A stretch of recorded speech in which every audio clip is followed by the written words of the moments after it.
Outsourcing ini sebetulnya di dalam unionis, dalam gerakan buruh itu hal yang haram. Bagaimana buruh diajak berdiskusi? Karena diskusi ini sangat penting, maka solidaritas buruh itu tidak begitu saja bisa dibangun kalau tanpa melalui silaturahim, tanpa melalui diskusi-diskusi. Jadi Dewan Buruh Nasional sangat penting dan signifikan hadirnya Dewan Buruh Nasional dalam rangka untuk mencari solusi problematika perburuan di Indonesia.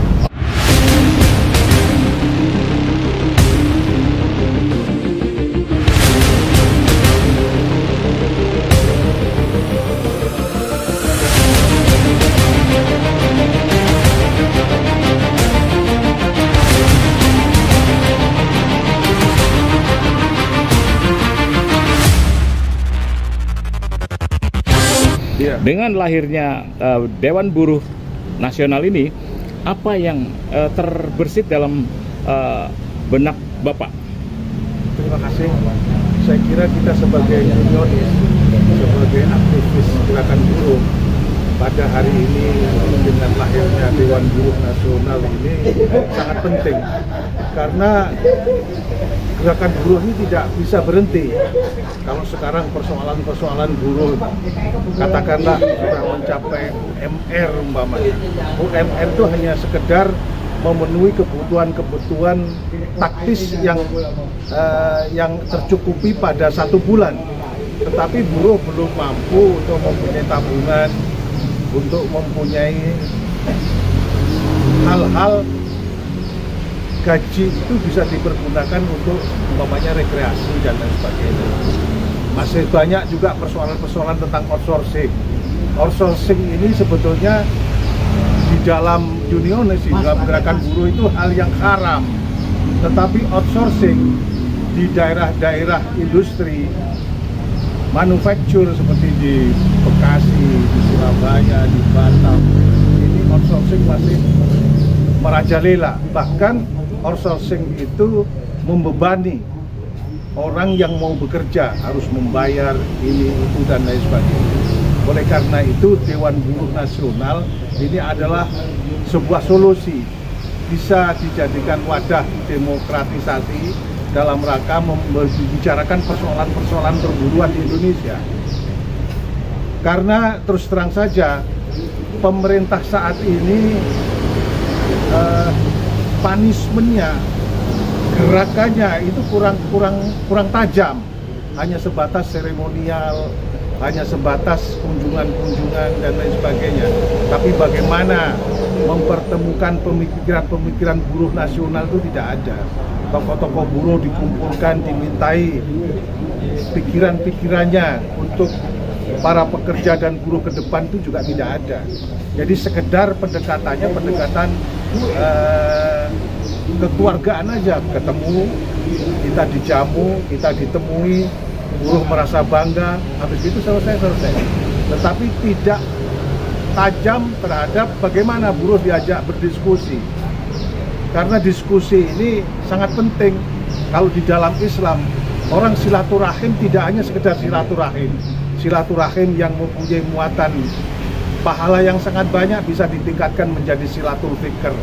Jadi bisa mempertemukan pikiran-pikiran kita, bisa berhalakoh, berdiskusi dalam rangka membicarakan persoalan-persoalan perburuan yang ada di Indonesia maupun yang ada di dunia.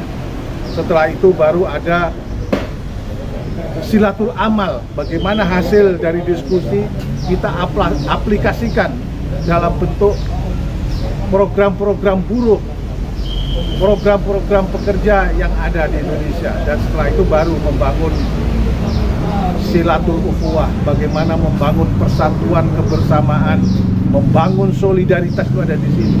Maka solidaritas buruh itu tidak begitu saja bisa dibangun kalau tanpa melalui silaturahim, tanpa melalui diskusi-diskusi, tanpa melalui kerjasama program.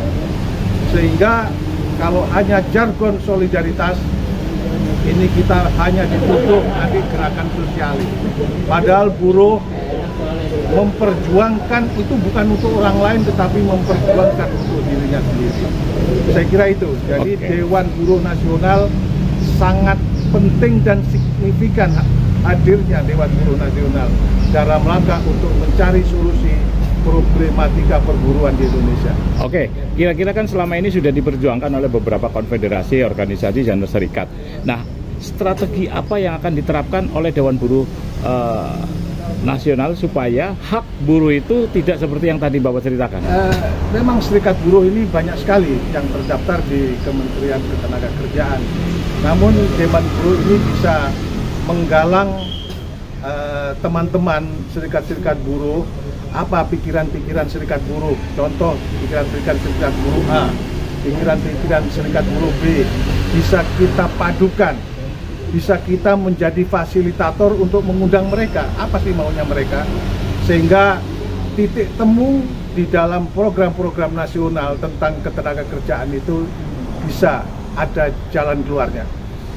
Ya karena dorongannya yaitu karena ada dorongan kapitalisme, apalagi sekarang ini di dunia ada pertarungan ekonomi, pertarungan perang tarif dan lain sebagainya. Ini adalah pertarungan ideologis sebenarnya. Ada neokapitalis, ada kapitalis, ada konservatif dan lain sebagainya, sehingga Dewan Buruh Nasional bisa menjadi fasilitator, bisa menjadi untuk dalam rangka memediasi pertemuan-pertemuan itu apabila nanti dampak pertarungan tarif di dunia ini berdampak kepada kaum buruh, karena bagaimanapun juga akan berdampak. Kalau tarif tinggi, banyak perusahaan-perusahaan tutup, maka buruh banyak di PHK, pengangguran pasti akan banyak sekali. Kalau sudah pengangguran banyak, ini tentunya akan menjadi problem negara. Kalau buruh-buruh yang di PHK ini tidak diakomodir oleh negara, disalurkan ke hal-hal yang positif, maka dampaknya akan menjadi negara terbebani kepada hal-hal yang bersifat pengangguran.